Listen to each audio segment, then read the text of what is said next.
have been meaning to speak with you.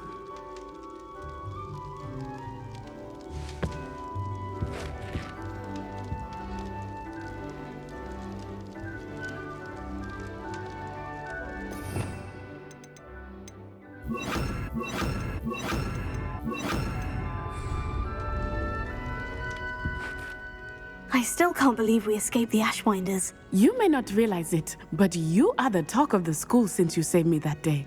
I wonder how everyone knows about it. I told my mother in the hope that she would be more forgiving of what I have been up to if it came from me.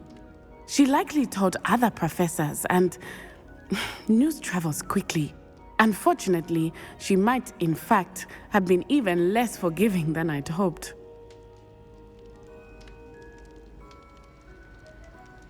If she knew more about what you've done, I suspect she'd be proud. If she knew any more about what I've done, she would never let me out of her sight again. I'm sorry. Has Officer Singer done anything with the evidence we provided? She has not. Harlow is as strong as ever.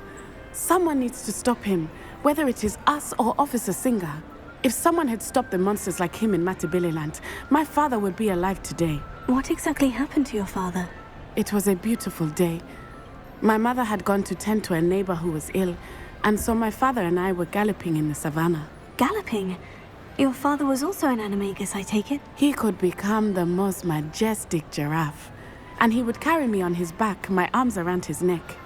We were on our way home when we surprised a group of bandits who had come from our village. One of them saw me just as he removed a scarf from his face. He shouted and then aimed his rifle. He didn't want you to identify him. Exactly. In an instant, my father bowed his neck to protect me and was hit. As he fell, my father changed back into his human form. When the bandits saw this, they turned and ran in fear. Magic terrified them, and then he was gone. And it was all my fault. Your fault? How so? He died protecting me. If I had been capable of protecting myself, he would still be alive today. My mother and I tried to go on without him, but it became too much for us there. A few years later, we left to come to Scotland. Do you think taking down the Ashwinders will avenge your father's death? No. Vengeance is not what drives me. My father would not want that. He and my mother raised me to believe that it is a privilege to be able to fight for those who cannot.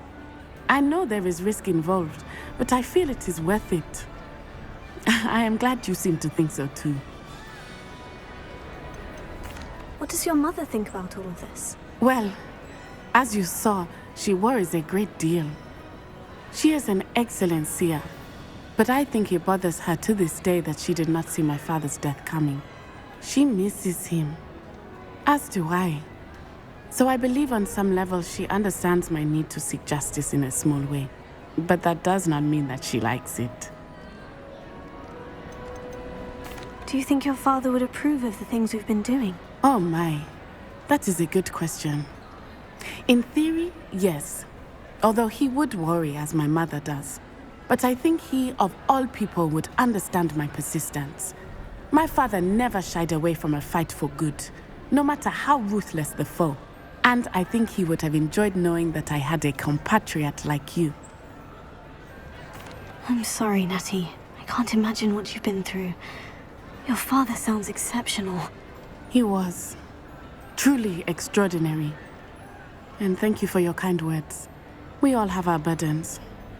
My father had a saying about that. Yes, I remember. Rain does not fall on one roof alone. Exactly. Soon you and I will put an end to the Ashwinders, beginning with Harlow. And once he is gone, we will turn our attention to Rookwood. We are making progress, and we will succeed. Thank you again for saving me.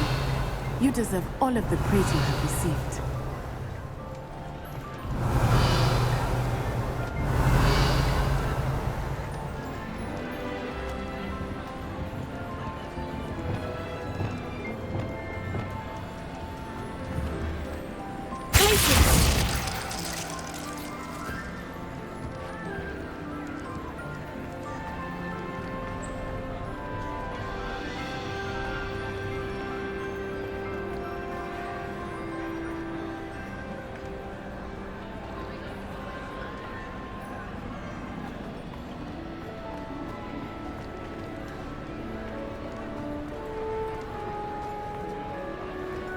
Revelio.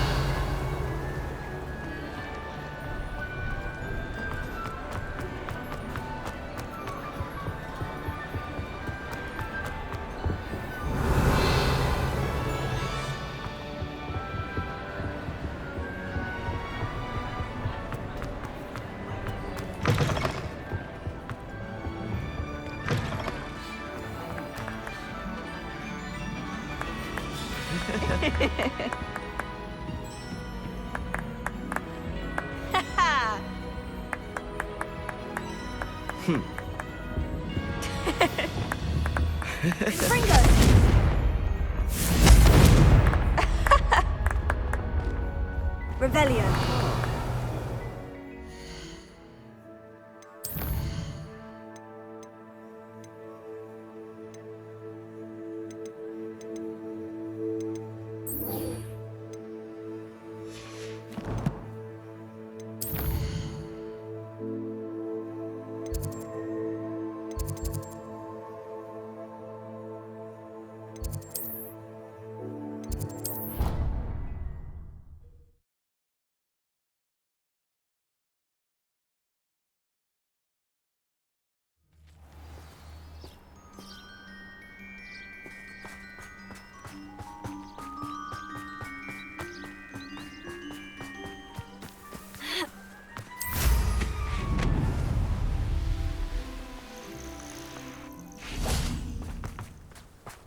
Oh, good, you're safe. There you are. You were in such a state when you left. The poachers got to my gran. Someone recognized me in Horntail Hall and they got to her. What do you mean? Is she all right? She's fine, thank goodness. But they were at her house, our house. They assumed I'd sent the egg there. She said they took the whole place apart looking for it, screaming that we'd cost them everything. I'm sorry, Poppy. I'm glad she's all right. I don't think either one of us could have anticipated that. I should have known. I underestimated the poachers. And now another creature's in danger. What do you mean? The poachers refused to leave empty-handed, so they took valuable journals that Gran had discovered when she was researching rare creatures. One of them contained theories about a secret hiding place of the Snidget, long thought to be extinct. Exactly what kind of creature is a Snidget? It's a small bird with golden feathers. It's incredible. It has rotational wings that allow it to dart quickly in any direction. In fact, the golden snitch in Quidditch is based on the Snidget, which barbarically was actually used in the sport hundreds of years ago. Why would Snidgets be valuable to poachers? They could make more money with Snidgets than they ever would have fighting dragons. The golden Snidget's feathers and eyes are incredibly valuable. That's why they're believed to be extinct. They were hunted out of existence by wizard kind. If the poachers found some now, I can't bear to think about the horrific way they'd be bred and killed for profit. Where exactly are these Snidgets allegedly hidden? Gran says the journals were a bit cryptic, which is good. Perhaps the poachers won't be clever enough to find the birds. From what she recalls, the journals only noted that the key to finding them lay in the moonlight. Gran thinks it can be narrowed down to a handful of locations. I take it you aren't going to let the poachers anywhere near the Snidgets. Gran wants me to stay out of it, but I know she's devastated that poachers might go after the Snidgets, if they still exist. We had the element of surprise on our side when we saved that dragon, but the poachers will be watching for us now. We need allies. Others who hate the poachers enough to help us, who value creatures as much Merlin's beard! You're a genius! The centaurs! They'd want the Snidgets protected at all costs. Sounds as if we need to go and talk to the centaurs. We'll need to be careful in how we approach them. Tensions with them are high. Still, I think they may be our only hope. Let me think on it. I'll let you know as soon as...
Welcome back. Hello, Professor. I have news. The goblins are looking for something. Another repository. They've built drills to help with their search. Most troubling. Are these repositories like the broken container I found at Rookwood Castle? They are. I fear we have no time to lose. Have a look at the map. Fortunately, the next trial is fairly nearby. It's Hogwarts. As you know, I was headmistress in my time. My portrait hangs in the headmaster's office. In fact, I witnessed Professor Black learn of your arrival. And I'll confess that I wondered about you. Wait, is the next trial in the headmaster's office? It is. I had hoped that when the time came, the occupant of that office would be of help to us. Unfortunately, this headmaster seems wildly unconcerned with anything but himself. You'll need to access the office while he's away. I understand. Very well. We'll find some way to get in. Good. I shall meet you in my portrait there. Until then.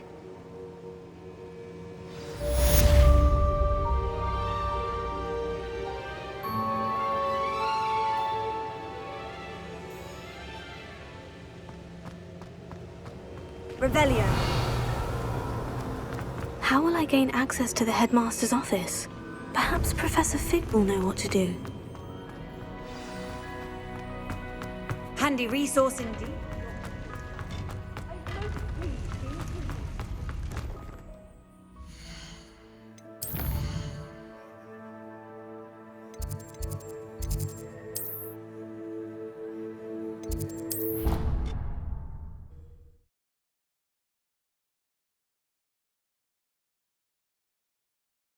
I think I'll miss you.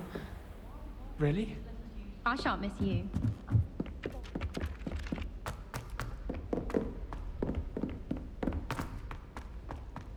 Revelio.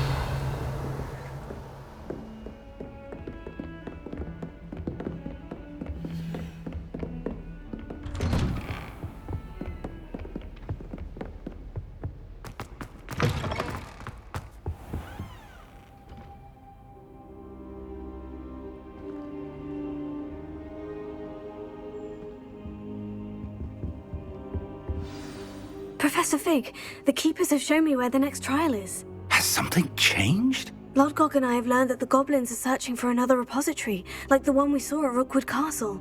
And I discovered that they're building massive drills to help in their search. Professor Fitzgerald seemed very concerned. I see. Ranrock clearly knows even more than we suspected. And sir, there's something else. Lodgok knew Miriam. He knew Miriam? They encountered each other at Rookwood Castle. She was doing research. That's where she found the container with the port key. He liked her so much that he let her leave with it, despite orders from Ranrock. I don't know what to say. She could win over almost anyone. I want to hear more of this. And, in fact, I'd like to speak with Lodgok directly. But we've no time now. Where is the next trial? Believe it or not, it's in the headmaster's office. Incredible. All right. You'll need the password to get past the stone gargoyle. The headmaster's house elf will know it. I've actually met Scrope, but I'm not sure he'll tell me. He's rather devoted to the Black family. He is. So you'll need a disguise. I have just the thing. A polyjuice potion. You'll look and sound like Professor Black. Wait, doesn't Polyjuice Potion require a bit of the person you want to change into? And take ages to brew? It does? So how do you already have Polyjuice Potion to change into Professor Black? One never knows when such a thing may come in handy. Let's just say I felt the need to be prepared for anything after my fruitless trip to the ministry on his behalf. Now, time is of the essence. Drink up and I shall explain more.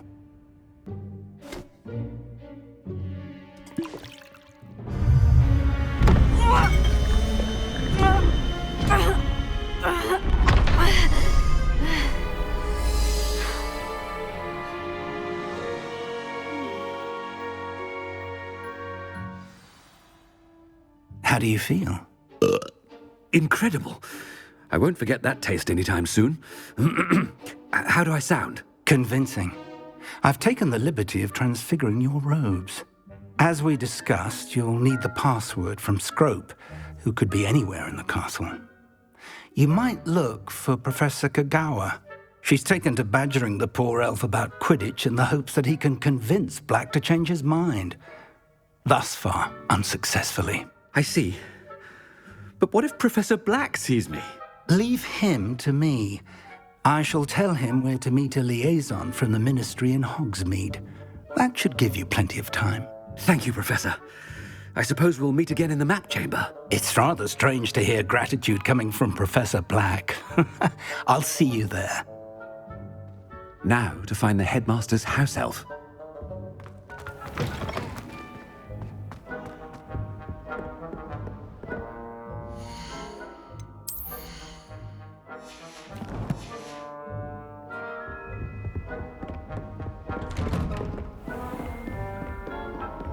Do you have a moment, Professor? Professor, I was hoping to catch you. Places to be, Professor Sharp. Places to be. Of course, sir. Only, you'd asked me about a particular potion, and I did? I did, yes. Well, spit it out, Sharp. I don't have all day. Probably best not to discuss it here, sir. I assure you, Sharp, you may speak freely. Very well. I've brewed the cure for boils you wanted. I can drop it by your office when it's convenient. Of course, yes. No need for all the cloak and dagger. Simply have a student deliver it. A student. Very well, sir, if you insist. I do. And thank you, Sharp. I just hope you've brewed enough for all my boils. Now, to determine which student gets this rather... If you must speak with me, consult my secretaries or what have you. Now move along. What could the headmaster want? Gareth! Mr. Weasley! What are you doing here? Don't you have, somewhere to be? Oh, Professor! Yes, of course! All sorts of places I'd rather be right now. Do you need something from me? I'm looking for my house elf. Surely you've seen him? Ah, the little one-eared fellow. I saw him heading to the Great Hall moments ago. Muttering on about your, sterling graces, sir. I am watching you, Mr. Weasley. Mr. Redding, who owns Honeydukes, tells me some of his billywig stings recently went missing. Prime potion ingredient. And I know you fancy yourself a skilled potioneer. What? But, sir, I haven't been anywhere near Honeydukes. Bah! That's enough from you. Just know that I have eyes and ears everywhere. On your way, Mr. Weasley. Well, there's one for my diary.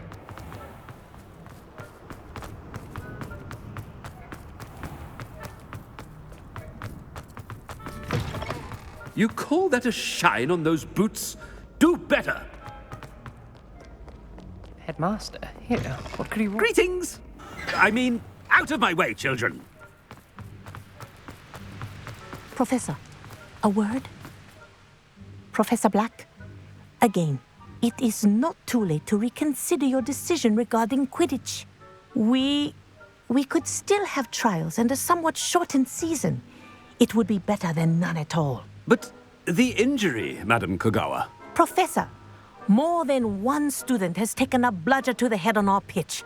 I dare say it knocked some sense into them. And they're fine now. The fact that it happened to be a pureblood, well, that's no reason to... What nonsense! That you would trivialize the health of a student over a silly game. A silly game? You are quite impossible sometimes. Sir, I've a good mind to write to the Department of Magical Games and Sports at the Ministry about you. Good idea. I can even provide the parchment should you need it. Now, where is my elf? Parchment? Very well, I will, and with pleasure. And I spotted Scrope in the Great Hall. Seems to be avoiding me. I wonder why. Good day, Madam Kagawa. What did we do to deserve him as a... Stand proud, purebloods. The future is yours.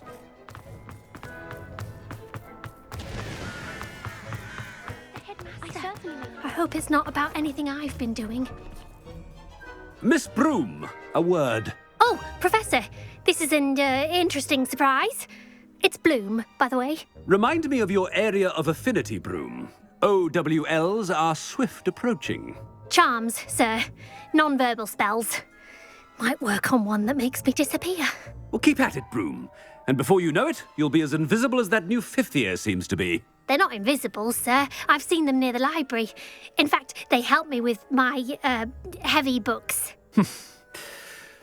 Speaking of invisible, where's my blasted house elf? Something seems a little off with the headmaster.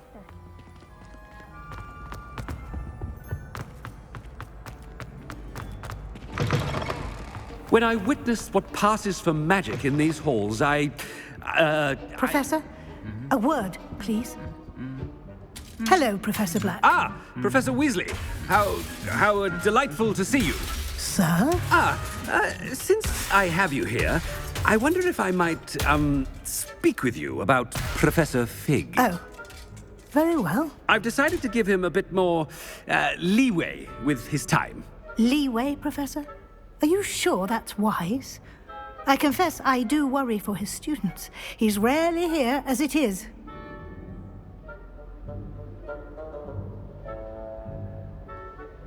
Ah, well, yes. He's handling some official ministry business for me. I see. But, sir, if I may, I am wary of how much time the new fifth year seems to be spending away from the castle, supposedly on Professor Fig's behalf. I've heard unsettling rumors of their escapades. Everything from sneaking into the Forbidden Forest to confronting Ranrock's loyalists and Rookwood's lot. What? Goodness.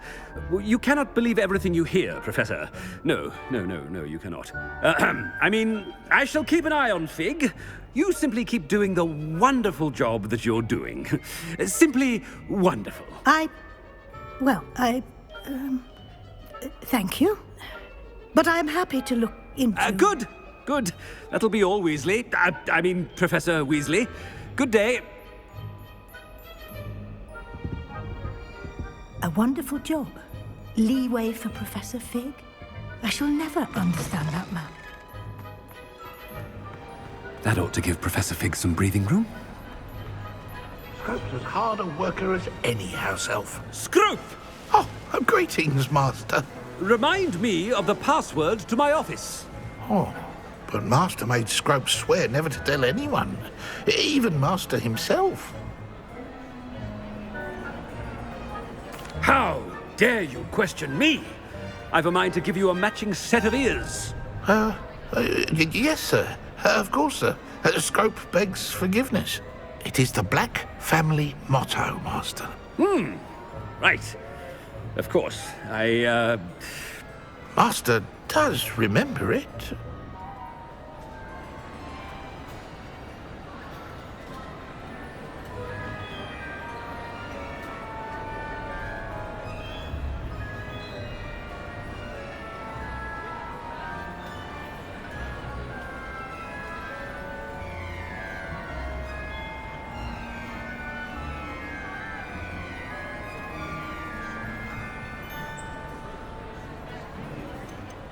It's pure bloods forever, isn't it? Close, Master. Scrope thinks Master is indeed testing Scrope. It is always pure. Obviously. And, of course, as Master knows, in French. Yes, of course. I order you to pronounce it for me. Oh, Master knows that Scrope's French is most pitiful. Oh, very well. Toujours pure. There is another matter, Scrope. I confiscated this filthy diary from a student. It smells of squid and seawater. Oh, Apollonia's diary. That is quite a surprise, Master. What do you wish Scrope to do with this treasure? Rubbish. Whatever you wish, Scrope. It's your treasure. Now, off with you. The polyjuice potion's wearing off. I best get out of sight.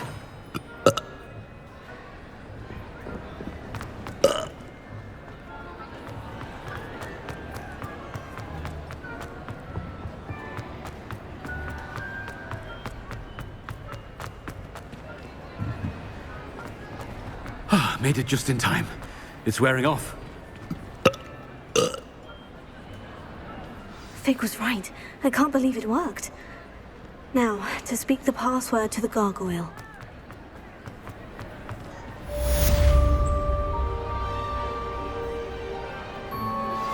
I think I know how and where to approach the centaurs about protecting the Snidgets.